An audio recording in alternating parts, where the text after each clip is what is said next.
തുടരെ ഗോളുകൾ മാത്രം സ്വന്തമാക്കാൻ പഠിപ്പിക്കുന്ന മിക്കായൽ സ്റ്റീറയുടെ പിള്ളേരെ അടുത്തതായി നേരിടാൻ പോകുന്നത് മനോളോ മാർക്കസ് എന്ന സ്പാനിഷ് തന്ത്രജ്ഞന്റെ ടീമിനെയാണ്.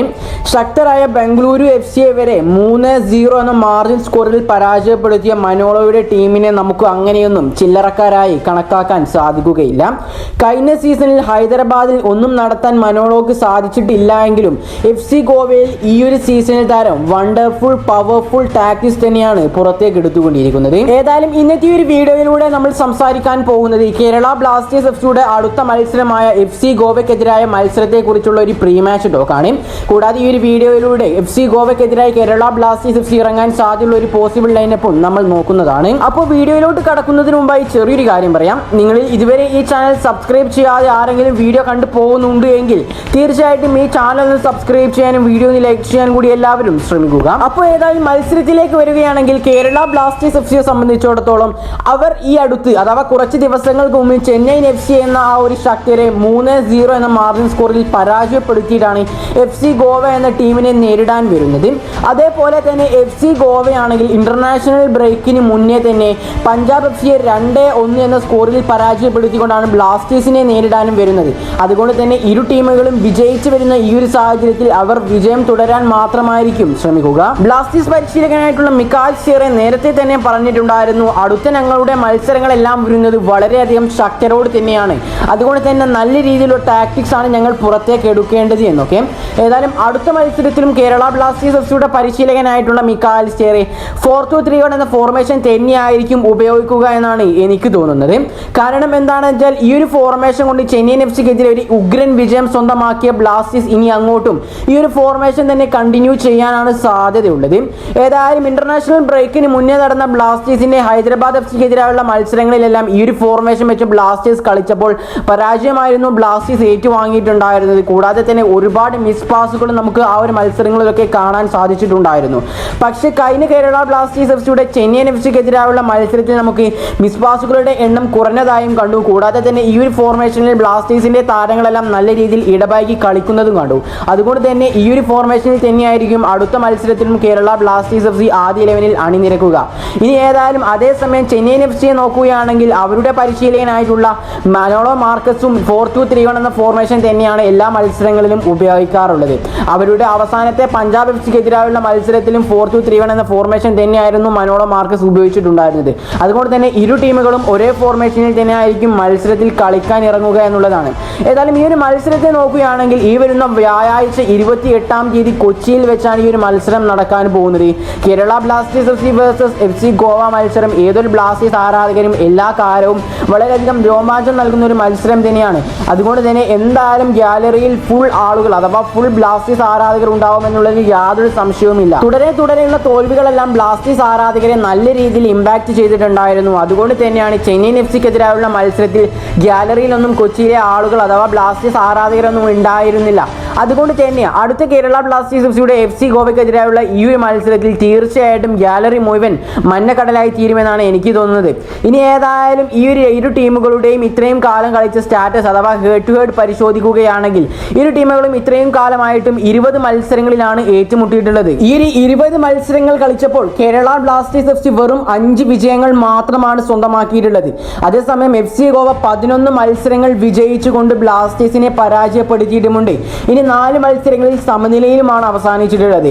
ഇനി ഏതായാലും ഈ ഒരു 20 മത്സരങ്ങളിൽ FC ഗോവ ബ്ലാസ്റ്റേഴ്സിന്റെ ഗോൾ വലയിലേക്ക് അടിച്ചു കയറ്റിയിട്ടുള്ളത് 47ഓളം ഗോളുകളാണ്. അതേസമയം ബ്ലാസ്റ്റേഴ്സ് 31ഓളം ഗോളുകളും FC ഗോവയ്ക്കെതിരെ നേടിയിട്ടുണ്ട്. ഏതായാലും എന്തൊക്കെ പറഞ്ഞാലും ഈ ഒരു സ്റ്റാറ്റസ് എടുത്ത് നോക്കുമ്പോൾ FC ഗോവ തന്നെയാണ് മുന്നിലുള്ളത്. ഈ FC ഗോവയെ കുറിച്ച് നോക്കുകയാണെങ്കിൽ അവർ അവസാനത്തെ മത്സരം കളിച്ചിട്ടുണ്ടായിരുന്നത് പഞ്ചാബ് FCക്കെതിരായി കൊണ്ടാണ്. ഏതായാലും ആ ഒരു മത്സരത്തിൽ 2-1 എന്ന സ്കോറിൽ FC ഗോവ വിജയിച്ചിട്ടുണ്ടായിരുന്നു. പക്ഷേ പഞ്ചാബ് FC ഒരു ഗോൾ നേടിയിട്ടുണ്ട്. ആ ഒരു ഗോൾ വാങ്ങിയത് എങ്ങനെയാണെന്ന് വെച്ചാൽ FC ഗോവയുടെ ഡിഫൻസിലെ മിസ്റ്റേക്ക് മൂലം അഥവാ ഡിഫൻസിലെ പിഴവ് മൂലം തന്നെയാണ് ആ ഒരു ഗോൾ പിറന്നിട്ടുണ്ടായിരുന്നത്. അതുകൊണ്ട് തന്നെ ബ്ലാസ്റ്റേഴ്സിന് ഏത് രീതിയിലെയും പ്രയോജനപ്പെടുന്നത് അതേ പാത അഥവാ പഞ്ചാബ് FC നടത്തിയ അതേപോലുള്ള ഒരു അറ്റാക്ക് നടത്തുക, ഗോൾ അടിക്കുക എന്നുള്ളത് മാത്രമാണ്. നമുക്കറിയാം കഴിഞ്ഞ കേരള ബ്ലാസ്റ്റേഴ്സ് എഫ്സിയുടെ മത്സരത്തിലൊക്കെ നോഹ സദോ എന്ന ആ ഒരു താരം ബ്ലാസ്റ്റേഴ്സിന് വേണ്ടിയെടുത്ത എഫേർട്ട്, അത്തരത്തിലുള്ള ഒരു എഫേർട്ട് ഇനി അങ്ങോട്ടുള്ള എല്ലാ മത്സരങ്ങളിലും ബ്ലാസ്റ്റേഴ്സിന്റെ ഭാഗത്ത് നിന്ന് വരികയാണെങ്കിൽ ഇനി അങ്ങോട്ടുള്ള എല്ലാ മത്സരങ്ങളിലും ബ്ലാസ്റ്റേഴ്സിന് വിജയിച്ച് കുതിക്കാൻ തന്നെ സാധിക്കുന്ന ലഭിക്കുന്നതാണ്. പക്ഷേ നോഹ സദോയി വിചാരിച്ചത് കൊണ്ട് മാത്രം ഒരു ടീമിനെ മുന്നോട്ട് നയിക്കാൻ സാധിക്കില്ല. അതേസമയം അഡ്രിയാൻ ലെയോണയും കൂടാതെ തന്നെ ടീമിലുള്ള ബാക്കി 11 ആളുകളും എല്ലാ താരങ്ങളും ഒരുമിച്ച് ശ്രമിച്ചാൽ മാത്രമായിരിക്കും ബ്ലാസ്റ്റേഴ്സിന് വിജയിക്കാൻ സാധിക്കും. ഇനി ഏതായാലും FC ഗോവയെ നമുക്ക് നോക്കുകയാണെങ്കിൽ 8 മത്സരങ്ങളിൽ നിലവിൽ കളിച്ചു കഴിഞ്ഞപ്പോൾ 12 പോയിന്റുകളുമായി ISLലെ പോയിന്റ് ടേബിളിൽ 6ാം സ്ഥാനത്താണ് FC ഗോവയുള്ളത്. അതേസമയം ബ്ലാസ്റ്റേഴ്സിനെ നോക്കുകയാണെങ്കിൽ 9 മത്സരങ്ങളിൽ ബ്ലാസ്റ്റേഴ്സ് കളിച്ചു. അതിൽ നിന്നും 11 മാർക്കുകൾ സ്വന്തമാക്കി, അഥവാ 11 പോയിന്റുകൾ സ്വന്തമാക്കിക്കൊണ്ട് പോയിന്റ് പട്ടികയിൽ 9ാം സ്ഥാനത്തുമാണ് നിലവിൽ കേരള ബ്ലാസ്റ്റേഴ്സ് FC ഉള്ളത്. ഇനി ബ്ലാസ്റ്റേഴ്സിന് അടുത്ത മത്സരം വിജയിക്കണമെന്നുണ്ടെങ്കിൽ നമുക്ക് കഴിഞ്ഞ ചെന്നൈയിൻ FCക്കെതിരായുള്ള മത്സരത്തിൽ വിൽമർ ജോർദാനെ പൂട്ടിയതുപോലെ തന്നെ നമുക്ക് അർമാണ്ടോ സാദിഖ് എന്ന ആ ഒരു താരത്തെ പൂട്ടേണ്ടി വരും. ആ ഒരു താരമാണ് FC ഗോവയ്ക്ക് വേണ്ടി നിലവിൽ മികച്ച പ്രകടനം കാഴ്ചവെച്ചുകൊണ്ടിരിക്കുന്നത്. ഏതായാലും കേരള ബ്ലാസ്റ്റേഴ്സ് FC വരെ ഈ ഒരു താരത്തെ ടീമിലേക്ക് എത്തിക്കുവാൻ വേണ്ടി ശ്രമിച്ചിട്ടുണ്ടായിരുന്നു. പക്ഷേ ബ്ലാസ്റ്റേഴ്സിനൊന്നും ഈ ഒരു താരത്തെ ടീമിലേക്ക് കൊണ്ടുവരാൻ സാധിച്ചിട്ടുണ്ടായിരുന്നില്ല.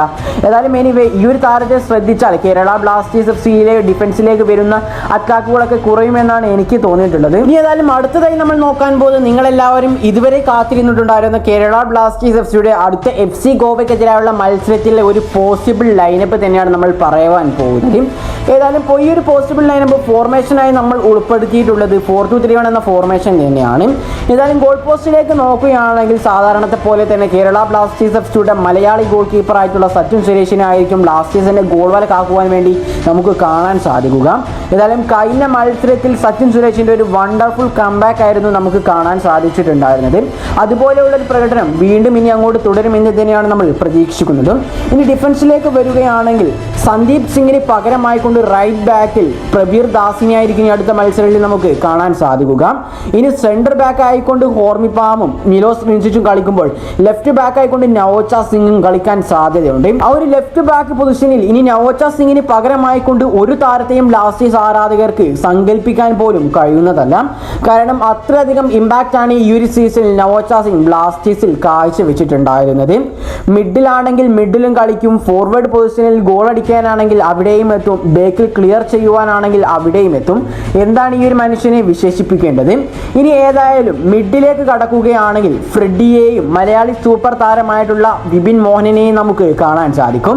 ഇനി ഇരുവർക്കും മുന്നിലായിക്കൊണ്ട് നമുക്ക് captain Adrian Luna, Rahul KP, left forward ആയിക്കൊണ്ട് നോഹ സദോയിയെയും കാണാൻ സാധിക്കും.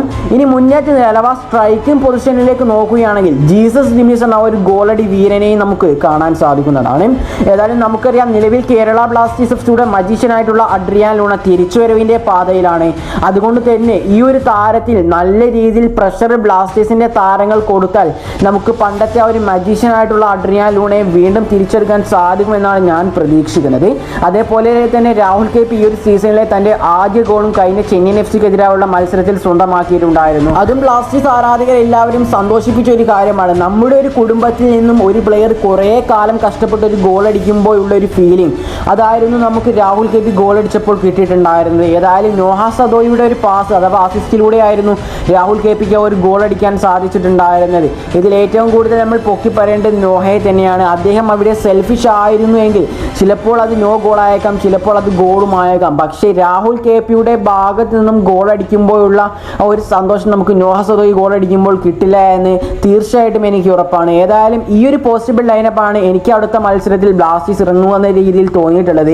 ഏതായാലും അടുത്ത മത്സരത്തിൽ കേരള ബ്ലാസ്റ്റേഴ്സ് FCയുടെ ഒരു പോസിബിൾ ലൈനപ്പും അതോടൊപ്പം തന്നെ കേരള ബ്ലാസ്റ്റേഴ്സ് FCയുടെ അടുത്ത മത്സരത്തിലെ സ്കോറും ഒന്ന് നിങ്ങൾക്ക് പ്രെഡിക്റ്റ് ചെയ്യാൻ സാധിക്കുകയാണെങ്കിൽ തീർച്ചയായിട്ടും കമൻറ്റായി രേഖപ്പെടുത്താൻ ശ്രമിക്കുക.